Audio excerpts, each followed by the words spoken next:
Today, I'm going to change my garden fencing solution from this to this.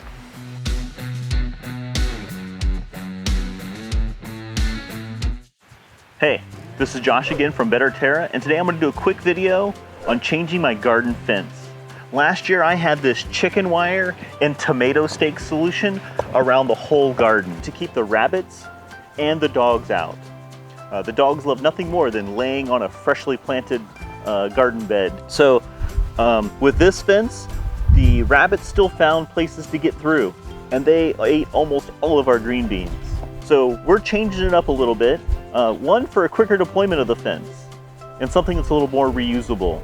This takes a long time to deploy in the spring, and it takes up a lot of space inside the shed in the winter. So let me give you a look at what I'm going to do. Once installed, this fence will be 16 inches above the surface of the garden bed. The bottom still has the exposed prongs to poke down into the soil to secure it.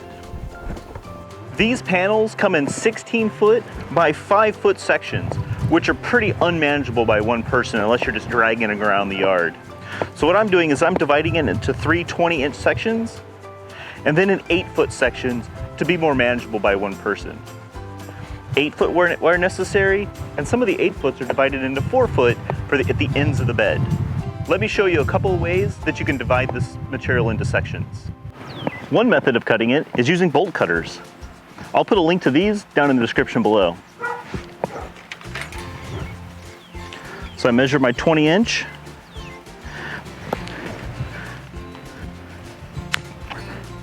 And start making cuts.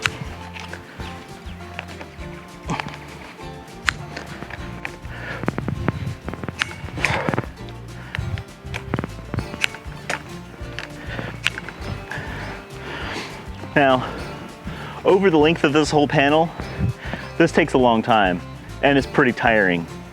So let me show you another method for cutting the panel.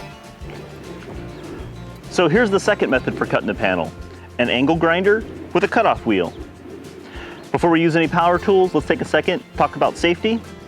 And the first rule is to never forget these, safety glasses, maybe a good pair of gloves. So let's go ahead and get started.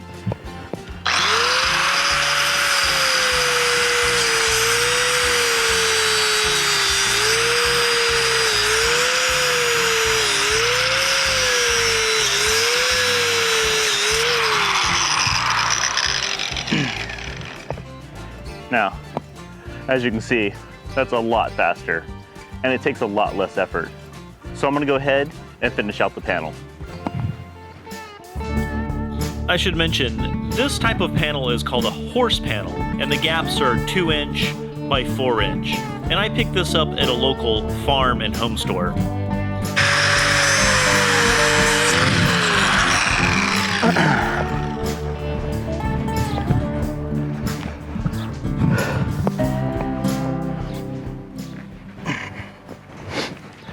As you can see, once cut, I have the 16 inches that'll be above the bed and the prongs that can stab down into the surface of the dirt to hold the fence up. Having already completed the back, this is the next side. My plan is to do the 4-foot section here, step down, and then complete the 12-foot section here along the finger bed. I'm not gonna have the fence go up and down each of the fingers because of the cost of the panel. So I'm gonna do a whole perimeter around the front with the entrance to the fingers having some sort of gate mechanism. I haven't quite figured that out yet. So let me go ahead and get started here.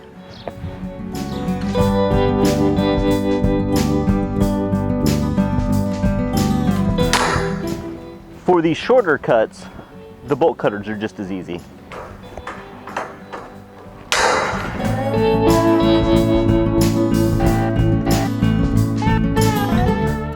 So I just trimmed this piece into an 8-foot manageable section. Now I'm gonna try to marry it in here to eliminate the passage for rabbits to come through there. I think I'm just gonna notch out these bottom two so it'll slide up against this one. Now whenever it's all said and done, I'll come back around with some sort of fastening to hold these together and at the corners. Let me show you a quick up close of how I join the two panels together to make it where they hinge for storing away.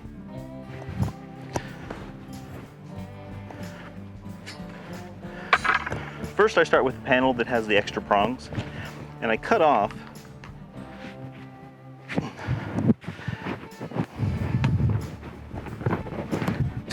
two of them.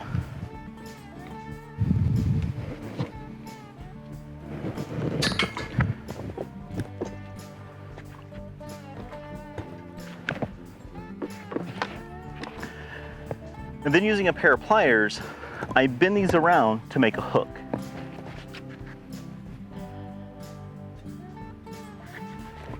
This took a couple of tries to get right.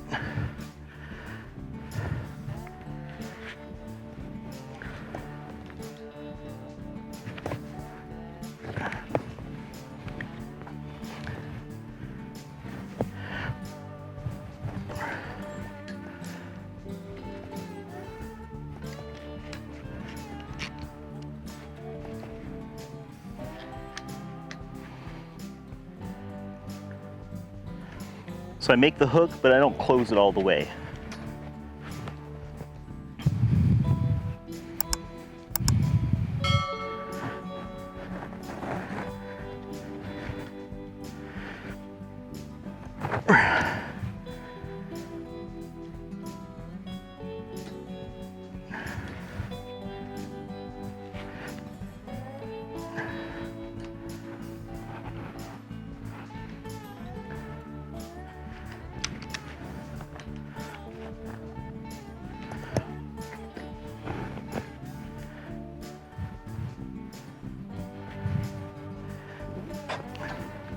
This is just a regular pair of channel lock pliers. I'll see if I can find a link where these can get found online.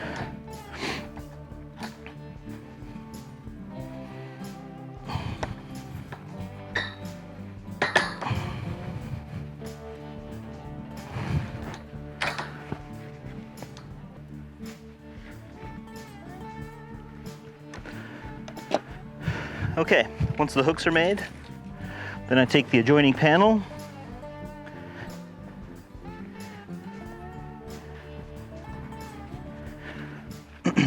and connect it with the hooks. This worked better last time. There we go.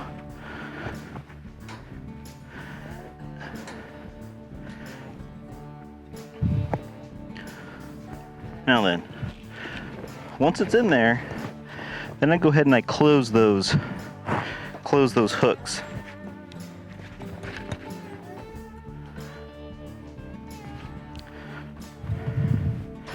To make a nice hinged section.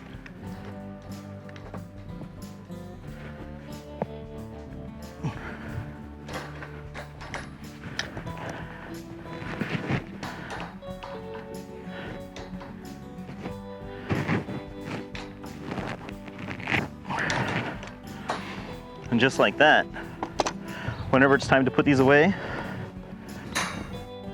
I'll just fold them together.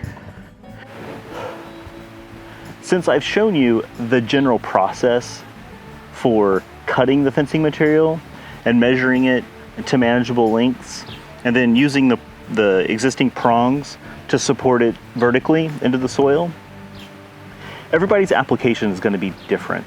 So I'm not going to go into detail of how I'm going to encompass my whole bed, because it's going to be different for you. I think I've covered the important parts, and this is just an idea of how to fence in your garden, protect it from things like dogs and varmints. So I'm going to go ahead, finish out the rest, and stay tuned because we have more videos on the way. So keep on watching, come back again as we keep on working towards a better Terra, one small fence at a time.